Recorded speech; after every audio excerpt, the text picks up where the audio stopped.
یہ سارا کا سارا جو پاکستان کی رولنگ کلاس ہے، عوام کو جو ریلیف سیاسی دینا ہوگا، اشراف ہے، حقیقی کہاں معنی پہ میں یہ جب رہ تک رہے ہیں؟ عوام کو سکون نہیں ملے گا، ریلیف نہیں ملے گا، تو کس طرح سے کہا جا سکتا ہے کہ حکومت کی کارکردگی بہترین ہے؟ سلمان صاحب، ایک طرف وہ کہہ رہے ہیں کہ ہم چینی جو ہے وہ درآمد کریں، 130 کے بجائے 103 روپے ملے گی، ٹارگیٹڈ سبسڈیز دیں گے، لیکن پیٹرول کے معاملے پر ان کا کہنا ہے کہ عالمی مارکیٹ میں اس وقت $70 فی بیرل مل رہا ہے پیٹرول، تو حکومت کیسے سستا دے دے؟ کتنے وزن ہے ان کے اس بات؟ دیکھیں مریم، بہت ساری بات ایاز صاحب نے کر دی ہے، اور یہ ایاز صاحب نے میرا ویک پوائنٹ رکھا تھا کہ میں یہاں پر واویلا کرتا ہوں اشیاء ضروریات کے بارے میں، اور آج انہوں نے اس حقیقت کا اعتراف کر لیا ہے۔ بات یہ کہ ان کے ایک وزیر صاحب کہا کرتے تھے کہ کچھ چیزوں پہ ہمارا کنٹرول نہیں، تو اب تو یہ پتہ چل رہا ہے کہ کسی بھی چیز پہ آپ کا کنٹرول نہیں۔ اور وہ جو ڈالر کی بات کرتے ہیں، آپ نے وہ اپنے ابتدائیہ میں درست کہا کہ جی اگر ڈالر کی قیمت 1 روپیہ تو 1000 ارب کے قرضے بڑھ جاتے ہیں، اور آج آپ عملاً صورتحال دیکھ لیں کہ ڈالر بھی تاریخ کی بلند ترین شرح پہ، بے روزگاری بھی تاریخ کی بلند ترین شرح پہ، مہنگائی بھی تاریخ کی بلند ترین شرح پہ، اور نااہلی بھی تاریخ کی بلند ترین شرح پہ۔ اور میں نہیں کہہ رہا، یہ میرے سامنے آج ان کے محکمہ شماریات کے اعداد و شمار پڑے ہیں، وہ کہہ رہے ہیں کہ مسلسل 13ویں ہفتے بھی مہنگائی کی شرح میں اضافہ، اور اس ہفتے کے اندر مہنگائی کی شرح میں 1.21% کا اضافہ، یہ 16.2 پہ پہنچ گئی ہے، اور ان کو کوئی خبر نہیں۔ یہ وہ حکومت ہے جو کہا کرتی تھی کہ جب پیٹرولیم کی اور بجلی کی قیمتیں بڑھتی ہیں تو آپ سمجھ لیں کہ آپ کا حکمران چور ہے۔ اور بات یہ کہ ہم عالمی سطح پہ اتنے بڑے دعوے کر رہے ہیں، وہ کہتے ہیں نا کہ میں پلے نہیں تیلا تے کر دی پھرے میلا میلا۔ بات یہ کہ جب تک پاکستان کے اندر کی صورتحال بہتر نہیں ہوگی، آپ آگے کی طرف کہاں جائیں گے؟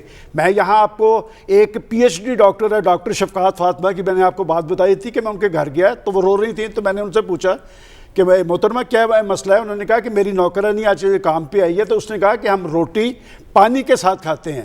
تو یہ وہ ریلیف تھی جو پاکستان کے عوام کو ایک خواب دکھایا گیا تھا کہ عمران خان صاحب آئیں گے اور یہاں پر دودھ اور شہر کی نہریں بہیں گی۔ اور مجھے نہیں پتا کہ وہ جو 1 پیج، دیکھیں ہم تو یہ سوچ رہے تھے کہ وہ 1 پیج آئے گا تو پاکستان اقتصادی اور معاشی استحکام سے دوچار ہوگا، پاکستان کے اندر سے اس بے روزگاری کا خاتمہ ہوگا، پاکستان کے اندر سے کرپشن اور لوٹ مار ختم ہوگی۔ اور خان صاحب انہوں نے کہا کہ آپ بے فکر رہیں، آپ نے پریشان نہیں ہونا، ہم مافیاز پہ ہاتھ ڈالیں گے اور ان کو جکڑیں گے۔ آج پاکستان کے اندر مافیاز کا راج ہے۔ میں ابھی ایاز صاحب جس چینی کی بات کر رہے ہیں، وہ جو آٹے اور چینی پہ کمیشن بنا تھا، وہ جو 85 روپے میں چینی بکنی تھی، وہ اب 101 پہ کیسے بک رہی ہے؟ بات یہ کہ ہم ایک زرعی ملک ہیں، ہم چینی بھی امپورٹ کر رہے ہیں، ہم گندم بھی امپورٹ کر رہے ہیں، کہ جب وہ چیزیں ساری امپورٹ ہو رہی جی کاشتکار بڑا خوشحال ہو گیا۔ کاشتکار نہیں، یہ زرعی مافیا تھا۔ کاشتکار بیچارے سے تو 1700-1800 روپے آپ نے لے لی، وہ تو 2600 اور 2700 پہ پہنچ گئی، اور اب آٹے کو کوئی لگام ڈالنے والا نہیں ہے، مہنگائی کے آگے کوئی بند باندھنے والا نہیں ہے۔ اور یہ بات بھی میں آپ کو بتا دوں، دیکھیں بات یہ کہ اس طرح کی صورتحال میں جو متبادل پولیٹیکل فورسز ہوتی ہیں، وہ مسائل زدہ، مہنگائی زدہ لوگوں کی آواز بنتی ہیں۔ آج وہ اپوزیشن بھی کہیں نظر نہیں آ رہی، اور یہ المیہ ہے پاکستان کی جمہوریت کا۔ دنیا کے اندر جمہوریت ہوتی ہے، لوگ مطمئن ہوتے ہیں، ان کی پارلیمنٹ کا اجلاس ہوتا ہے، وہ سر جوڑے دیکھتے ہیں، وہ یہ سمجھتے ہیں کہ ہمیں ریلیف ملنے والا ہے۔ لیکن پاکستان کے اندر ایک انارکی کی صورتحال بن رہی ہے، اور عام آدمی یہ خوش ہیں کہ ابھی آج میں 2 بیانات دیکھ رہا تھا اسد عمر صاحب کا کہ ہم اسے کنٹرول کر لیں گے، اور ہمارے دوست فواد چودھری صاحب کہہ رہے ہیں کہ پیٹرولیم کی قیمتیں ابھی اس خطے کے اندر ہماری سب سے کم ہیں۔ پتہ نہیں وہ ہمیں انفارمیشن دے رہے ہیں یا تھریٹ دے رہے ہیں کہ جی کہاں تک وہ لے کے جائیں گے۔ بات یہ کہ اس حکومت کے خلاف سب سے بڑی چارج شیٹ یہ ہے کہ یہ وبال جان لوگوں کی بنی ہوئی ہے، اس نے لوگوں کی زندگیاں جیرن کی ہیں، اور لوگوں کا چولہا بجھ رہا ہے۔ اور اگر آپ لوگوں کا چولہا نہیں جل رہا ہوتا تو پھر ایسی حکومت نہیں چل رہی۔ آپ دنیا کے اندر بتائیں کہ آپ کی عزت بڑھ رہی ہے، لیکن آپ کے گھر کی صورتحال درست نہیں ہے، اور جب گھر کی صورتحال درست نہ ہو، چولہا نہ جل رہا ہو، تو لوگوں کے دل جل رہے ہوتے ہیں۔ ہاں یہ بات درست ہے کہ ابھی تک وہ مہنگائی زدہ اور مسائل زدہ لوگ وہ سڑکوں پہ نہیں آئے، اور یہ خوش کیا ہے، ہم نے ان کو روٹی دال کی ڈال دی ہے، ہم نے ان کو روٹی دال کی ڈال دی ہے، ان میں اتنی سکت ہی نہیں چھوڑیں گے کہ یہ باہر جائے۔ اور ابھی جو لیٹسٹ خبر آپ کے چل رہی ہے کہ نئی ایک خوشخبری آ رہی، یہ صدارتی ایڈیننس فیکٹری لگی ہوئی ہے، وہاں سے ایڈیننس جاری ہوتے ہیں کہ یہ جو ٹیکس میں اضافہ کر دیا، بجلی کے بلوں میں 5 سے 35% ایڈوانس انکم ٹیکس عائد، یہ تو مجھے پرائم منسٹر صاحب ایاز صاحب کو بھی یاد ہوگا، یہ ریفر کر رہے تھے کہ جی وہ بجلی کمپنیوں پہ ہاتھ پڑ گیا ہے، اور خان صاحب نے کہا کہ ہم بجلی وافر بھی دیں گے اور سستی بھی دیں گے. ایک مہینے میں 3 دفعہ بجلی کی قیمتوں میں اضافہ، پیٹرولیم کی قیمتوں میں اضافہ. اور چلیں باقی تو جی ان کی دسترس میں نہیں تھا. پیٹرولیم، گیس اور بجلی یہ آئی ایم ایف کا ایجنڈا ہے. یہ آئی ایم ایف آپ کو یہ نہیں کہتا، دیکھیں میری بات سنیں، آئی ایم ایف آپ کو یہ کیوں نہیں کہتا کہ یہ بڑے بڑے گھروں والوں پہ ٹیکس لگائیں، یہ بڑی بڑی جاگیروں والوں پہ زری ٹیکس عائد کریں، یہ جو اتنے بڑے ان کے محلات ہیں ان پہ ٹیکس عائد کریں. وہ آئی ایم ایف یہ کہتا ہے کہ یہ جو آپ کے غریب عوام ہیں ان کے اندر اگر خون پسینے کی کوئی تھوڑی سی شکت رہ گئی ہے اسے نچوڑ لیں. یہ وہ پرائم منسٹر ہے جو کہہ رہے تھے میں خودکشی کر لوں گا آئی ایم ایف سے. تو آئی ایم ایف آپ کو اچھی طرح نچوڑ رہا ہے. اور وہ جو لوگ سیاسی تبدیلی سے کہ خواب کو حقیقت کا رنگ دے رہے تھے، سب سے بڑا سوالیہ نشان ان پہ ہے. قوم کا مذاق نہ اڑائیں اپنے بیانات کے ذریعے. ہم دیکھ رہے ہیں تاجکستان میں وزیر اعظم عمران خان نے اس بات کا اعتراف کیا کہ بدقسمتی میں ہمارے ملک میں بجلی مہنگی ہو رہی ہے، اور ہر ان کی جو تقریر ہوتی ہے لگتا یہ ہے کہ درد دل رکھتے ہیں عوام کے لیے. پھر کیوں نہیں ویسے اقدامات ہو رہے؟ اشیاء ضروریہ کو لگام کیوں نہیں ڈالا جا رہا ان کی قیمتوں کو؟ حکومت کو کیوں نہیں ادراک اس بات کا؟ دیکھیے اگر مسائل گفتگو کرنے سے حل ہو جائے نا تو پاکستان میں کوئی مسئلہ نہیں ہوگا. ہمارے ہاں سرکار میں ہوں یا اپوزیشن میں ہوں، گفتگو بھی کریں گے، ٹسوے بھی بہائے جائیں گے عوام کے لیے، لیکن جو اقدامات ضروری ہیں وہ کوئی کرنے کو تیار نہیں ہے. دیکھیے بات یہ ہے کہ ہماری اکانومی کے مسئلے یہ ہیں، اتنے زیادہ ہو گئے ہیں اس وقت کہ کس کس کا آپ رونا روئیں گے. اور پہلے تو ہمارا خیال یہ تھا کہ جو میکرو لیول ہے اس میں کچھ کامیابیاں پاکستان کو ہو رہی ہیں، صرف مائکرو لیول اکانومی میں پرابلم. لیکن اس وقت تو مائکرو اور میکرو دونوں میں مسائل کھڑے ہیں، اور میں ابھی آپ کو کوئکلی مثالیں دے دوں گا، اسپیسیفک مثالیں دوں گا میں آپ کو. دیکھیں اس کی وجہ یہ ہے کہ ہماری اکانومی کو مینیج کرنے والوں میں زیادہ تر وہ لوگ ہیں جو اکانومی کو مینیج کر رہے ہیں انٹرنیشنل فائنینشیل انسٹیٹیوشن کی سیٹسفیکشن کے لیے، ان کے تقاضوں کو پورا کرنے کے لیے.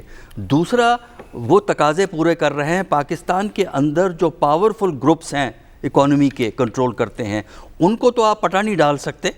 آپ کر یہ رہے ہیں کہ ان کو کھلی چھٹی دے دی ہے، چاہے وہ مارکیٹ فورسز ہیں، چاہے وہ بڑے بڑے اکنامک ہاؤسز ہیں، چاہے وہ بڑے بڑے ریئل اسٹیٹ کے خدا ہیں ناخدا ہیں، تو ان کو آپ نے چھٹی دے دی ہے. پکڑا کس کو ہے؟ عام آدمی کو، عام سٹیزن کو رگڑ دو، گھسیٹ دو، جتنا نقصان پہنچا سکتے ہیں آپ پہنچائیے. ہر چیز میں آپ نے ٹیکس بڑھایا. مثلا میں آپ کو اسپیسیفک مثالیں دیتا ہوں تاکہ آپ آسانی سے. روپی کی جو ڈی ویلیویشن ہوئی ہے اس کی وجہ سے آرگومنٹ یہ ہوتی تھی کہ جی اس سے ہماری ایکسپورٹ بڑھیں گی. بھائی آپ کی ایکسپورٹ تو تب بڑھیں گی جب آپ کچھ پیدا کریں گے، جو ایکسپورٹیبل گڈز ہوں گی تبھی تو آپ کے وہ چیزیں ہوں گی. دوسرا یہ ہے کہ ایکسپورٹ کو بڑھانے کی آپ بات کرتے ہیں، جو آپ کی امپورٹ ہیں لگژری کی ان کو آپ کنٹرول کیوں نہیں کرتے؟ یہ جو نسخہ ہے نا کہ روپے کو گرا کے آپ امپورٹس کو روکیں گے، یہ غلط نسخہ ہے. آپ کو اسپیسیفک ایکشن لینی چاہیے. مجھے یہ بتائیے کہ اتنے جو لگژری گڈز ہیں، لگژری کاریں آ رہی ہیں جو عام آدمی نہیں خرید سکتا، لگژری گڈز ہیں، یعنی آپ ناشتے کی وہ چیزیں جو انگلینڈ میں آپ کو ملتی ہیں وہ آپ لاہور میں خرید سکتے ہیں. بتائیے کیا کام ہے آپ کا؟ یہ چیزیں کنٹرول کیجئے. یا آپ اس لیے نہیں کنٹرول کرنا چاہتے کہ آپ نے انٹرنیشنل فورسز کو سیٹسفائی کرنا ہے، آپ نے امیروں کو. اچھا آپ مثالیں دیجئے جو کوئکلی. پہلا تو یہ ہے کہ مثلا آپ بینک میں پہلے 10% منافع پہ ٹیکس ود ہولڈنگ تھی، اب وہ 15% پہ آ گئی ہے. اچھا اسی طرح ابھی بجلی کے، اور وہ تو ابھی ذکر انہوں نے کر دیا ہے.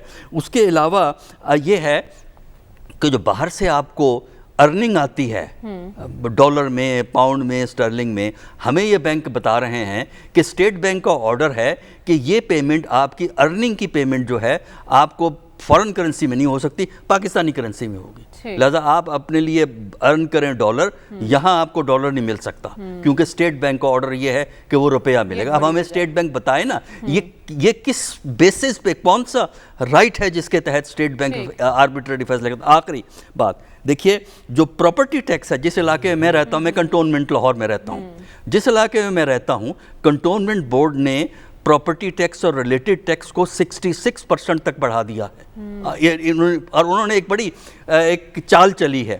چال یہ چلی ہے کہ ابھی کنٹونمنٹ کے الیکشن ہوئے ہیں نا بورڈز کے، لہٰذا الیکٹڈ ممبران ذمہ داری سنبھالیں گے کنٹونمنٹ کی، لیکن اس سے پہلے کہ الیکٹڈ ریپرزنٹیٹیو آئیں انہوں نے اس سے پہلے 66% تک ٹیکس بڑھا کے نوٹسز ایشو کرتی ہیں کہ جناب پیمنٹ کر دیجئے۔ تو آپ مجھے یہ بتائیے کہ جن لوگوں کے ٹیکسز میں آپ پراپرٹی ٹیکس اور ریلیٹڈ ٹیکسز کے اندر اپ ٹو 66% اضافہ کریں گے تو وہ کس کو دوائیں دے گا؟ یعنی لیکن وہ ظاہر ہے کہ ان لوگوں کو تو احساس ہی نہیں ہے عام آدمی کا پراپرٹی ٹیکس کس جو 66% بڑھانا، یہ آپ دیکھ لیں جس علاقے میں میں رہتا ہوں کنٹونمنٹ نکات ہیں جس پر حکومت کو توجہ دینے کی ضرورت ہے۔ لیکن خاور خان صاحب کہا کرتے تھے کہ میں انہیں رلاؤں گا، ان کی چیخیں نکلیں گی۔ ہمارا تو خیال یہ تھا کہ خان صاحب کا یہ بیان اپوزیشن کے لیے ہے، لیکن یہاں تو عوام ہی رو رہے ہیں، کیا عوام کی یہ چیخیں ایوانوں تک پہنچ رہی ہیں اور آپ کے کانوں تک پہنچ رہی ہیں؟ نہیں، بہت اچھا سوال کیا، لیکن زیادہ تر آپ کے ابتدائیے کے اندر جو بیانات ہیں نا وہ اپوزیشن لیڈران کو آپ کوٹ کر رہی ہوتی ہیں، آپ کا اپنا تبصرہ اور تجزیہ اچھا ہوتا ہے۔ اب آ جاتے ہیں کہ میرا انفلوئنس ہوتا ہے میرے اوپر۔ ایگزیکٹلی، وہ دیکھیں اس میں کوئی شک نہیں کہ کسی بھی حکومت کے زیر اثر اگر کرنسی ایکسچینج ریٹ کے اندر اضافہ ہوتا ہے، ڈالر کی جو قیمت بڑھتی ہے، تو ظاہر ہے اس ملک کے اندر رہنے والے جو عوام ہیں ان کے اوپر اس کا اثر آتا ہے۔ پاکستان زیادہ تر چیزیں ہم باہر سے منگاتے ہیں، ہمارا سب سے زیادہ جو امپورٹ بل میکسیمم ڈالرز ہمارے خرچ ہوتے ہیں، وہ ہر مہینے جو ہم باہر سے آئل جو امپورٹ کرتے ہیں اس کے اوپر ہمارا جو پیسہ خرچ ہوتا ہے۔ اصل میں ہوا بنیادی طور پر یہ ہے کہ جب محترم آئے تھے شوکت ترین صاحب، ایکسپیکٹڈ تھا۔